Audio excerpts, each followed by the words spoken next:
இலங்கையின் உள்நாட்டு பிணக்கினை தனது அரசியல் லாபத்துக்காக சீமான் தொடர்ச்சியாக பயன்படுத்தி வருவது கண்கூடாக தெரிகின்றது. தடை செய்யப்பட்ட ஒரு இயக்கமான புலிகள் இயக்கத்தின் சின்னங்களையும் புலிகளையும் பயன்படுத்தி அவர் மிக பாரிய அளவில் நிதிகளை திரட்டி அதனூடாக ஒரு அரசியலை உருவாக்கி கொண்டிருக்கின்ற அந்த அரசியலால் எந்த விதமான லாபமும் இலங்கை மக்களுக்கும் கிடையாது, இந்திய மக்களுக்கும் கிடையாது.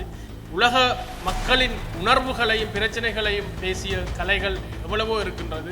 ஆனால் இவர்களுடைய திரைப்படங்கள் முழுக்க முழுக்க வன்முறைகளையும் பெண்களை போகப் பொருளாக காட்டுவதையுமே கொண்ட இளைஞர்களை தவறான வழிகளுக்கு உட்படுத்துகின்ற எம்மிடம் ஆவணங்கள் இருக்கின்றது. இந்த கச்சதீவு இந்தியா எமக்கு அளித்ததல்ல, எமது உரிமையை நிலைநாட்டி அதற்கான ஆவணங்களை சமர்ப்பித்து நாம் இந்தியாவிடமிருந்து சட்டப்பூர்வமாக இன்டர்நேஷனல் லா படி கச்சத்தீவு அவர்களுக்கு தான் சொந்தம் என்பதை நாம் முடிவு செய்து விட்டோம். நம்முடைய எல்லா ரெக்கார்ட்ஸ் இருந்தது சார் இல்லை இருக்கு. பட் நமக்கு வந்துட்டு அதெல்லாம் பார்த்துட்டு நமக்கு போதுமான அளவு ரெக்கார்ட்ஸ் இல்லை. நம்ம இந்தியாவிடம் போதிய அளவு ஆவணங்கள் இல்லை என்றும் கச்சதீவு குறித்து விஜய் பேசுவதற்கு முன்பாக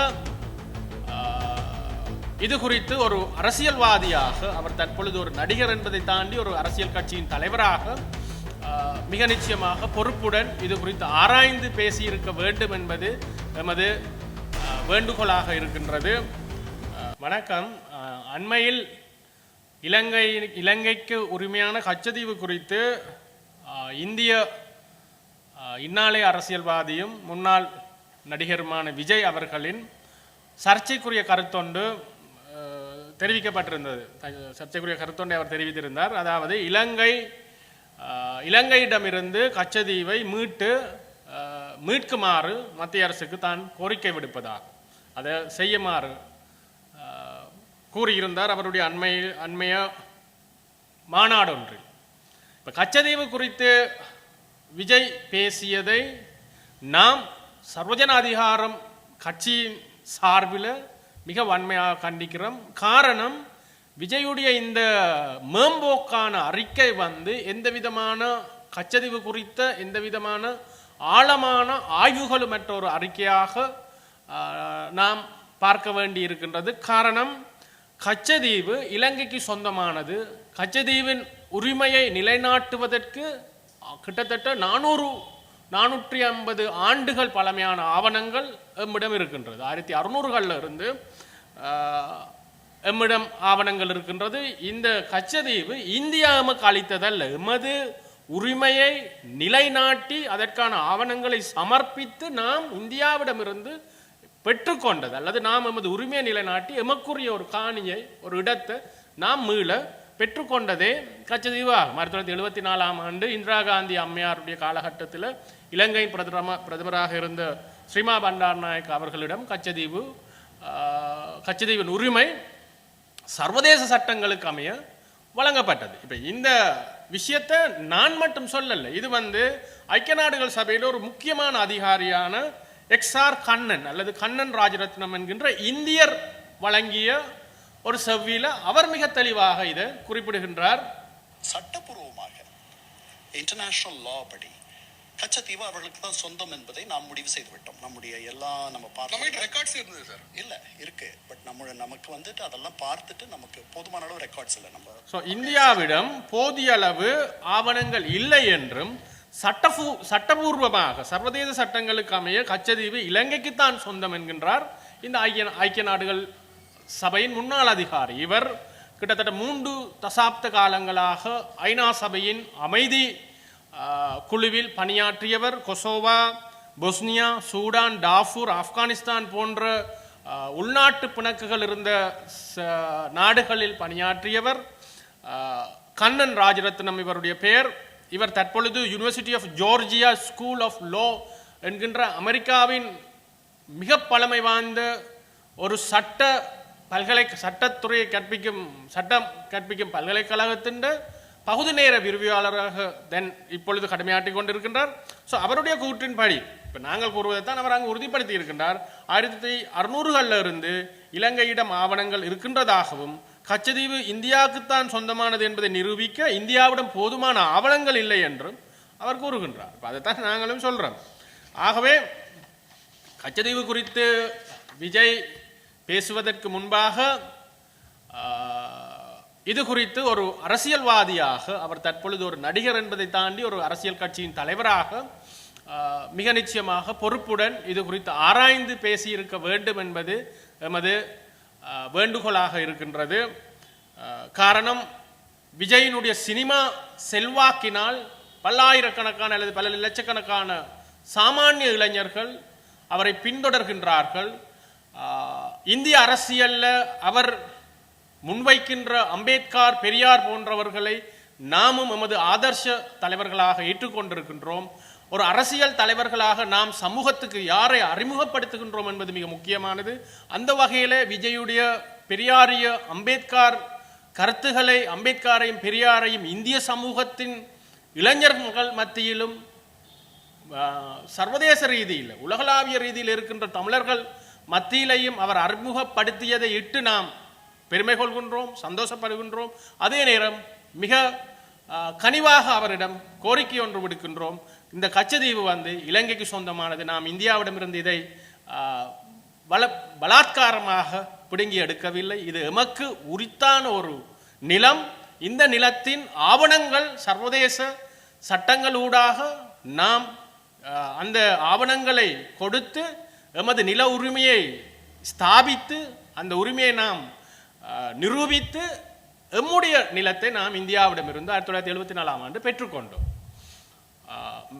மற்றும்படி நாங்கள் இந்திய மக்களையோ, தமிழ்நாட்டு மக்களையோ, தமிழர்களையோ எமது எதிரிகளாகவோ அல்லது இந்த கச்சதீவு பிணக்கினூடாக நாம் இரண்டு தரப்பும் சண்டை போட்டுக்கொள்ள வேண்டும் என்பதோ எமது நிலைப்பாடு அல்ல. ஆனால் இன்னொரு விடயமும் இங்கு நாம் தெளிவாக விஜய் அவர்களுக்கு தெரிவிக்க விரும்புகின்ற காரணம் இன்னொன்று இருக்கின்றது. இந்த மீனவர் பிரச்சனை இலங்கையின் சர்வதேச கடலுக்குள் அத்துமீறி இதுவரைக்கும் தடை செய்யப்பட்ட பொட்டம் டிராவலிங் என்று சொல்கின்ற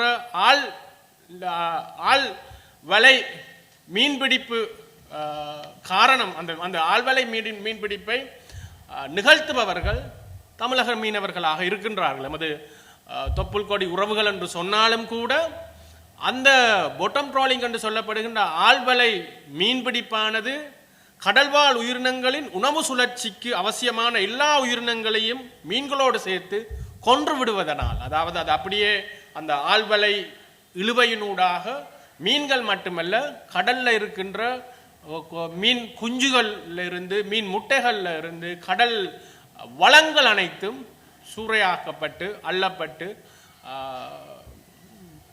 மீண்டும் அவை அந்த கடல் உயிர்களின் மீள் சுழற்சிக்கு தேவையான கடல் வளம் நாசமாக்கப்படுகின்றது. ஆவணப்படுத்தப்பட்டிருக்கு. இது சர்வதேச ரீதியில் தடை செய்யப்பட்ட ஒரு மீன்பிடி முறை. இந்த முறை குறித்து, இந்த முறையை தடுக்குமாறும் எமது தமிழக மீனவர்களுக்கு நாம் தாழ்மையாக கோரிக்கை விடுக்கின்றோம். இதை தடுப்பதற்கான, இது குறித்து அறிவுறுத்துவதற்கான, இது குறித்து விழிப்புணர்வு ஊட்டுவதற்கான நிகழ்ச்சி திட்டங்களில் விஜய் அவர்கள் ஈடுபட வேண்டும் என்பதும் நமது தாழ்மையான கோரிக்கையாக இருக்கின்றது. மற்றது இலங்கை பிரச்சனை தொடர்பாக, இந்த கச்சதீவு தொடர்பாக சில இந்திய அரசியல்வாதிகளின் கருத்துகள் ஏற்றுக்கொள்ளக்கூடியவையாக இருக்கல்ல. முக்கியமாக சீமான் அவர்களுடைய கருத்து, கச்சதீவு எமக்குத்தான் சொந்தம், நாம் இலங்கைக்கு அதை கொடுத்தோம் என்கின்ற தொனியில் இந்தியா கச்சதீவை கொடுத்தது என்பது தவறு. ஆவணங்கள் மூலம் நமது சொத்துரிமையை நாம் நிலைநாட்டி இந்தியாவிடமிருந்து பெற்றுக்கொண்டோம் என்பதை சீமான் அவர்களும் உணர்ந்து கொள்ள வேண்டும். இப்போ சீமான் அவர்களுடைய அரசியல் அந்த ஒரு ஆழமான அரசியலாக இருக்கவில்லை. அது வளமையாகவே இலங்கையின் உள்நாட்டு பிணக்கினை தனது அரசியல் லாபத்துக்காக சீமான் தொடர்ச்சியாக பயன்படுத்தி வருவது கண்கூடாக தெரிகின்றது. இலங்கையில் தடை செய்யப்பட்ட ஒரு இயக்கமான புலிகள் இயக்கத்தின் சின்னங்களையும் புலிகளையும் பயன்படுத்தி அவர் மிக பாரிய அளவில் நிதிகளை திரட்டி அதனூடாக ஒரு அரசியலை உருவாக்கி கொண்டிருக்கின்றனர். அந்த அரசியலால் எந்த விதமான லாபமும் இலங்கை மக்களுக்கும் கிடையாது, இந்திய மக்களுக்கும் கிடையாது. இந்திய இறையாண்மைக்கு மிக பாரிய ஒரு ஆபத்தானது இவருடைய அரசியல். உண்மையிலேயே இலங்கை மக்கள் மீது இவருக்கு கரிசனை இருந்திருந்தால் கிட்டத்தட்ட 1 லட்சத்துக்கு மேற்பட்ட இலங்கை அகதிகள் இந்தியாவில் இன்றும் கூட அடிப்படை வசதிகள் இல்லாமல் மிக இழிந்த நிலையில் வாழ்ந்து கொண்டிருக்கின்றார்கள்.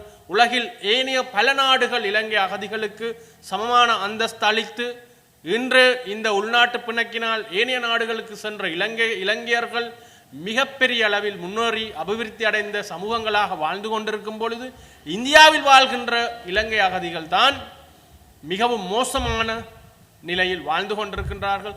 இற்றை வரைக்கும் இந்தியாவில் கிட்டத்தட்ட 30 வருடங்களாக வாழ்பவர்களுக்கு கூட இந்திய குடியுரிமை கூட வழங்கப்பட்டிருக்கவில்லை. அண்மையில் தான் நாங்கள் பத்திரிகை செய்திகளூடாக தெரிந்து கொண்டோம்.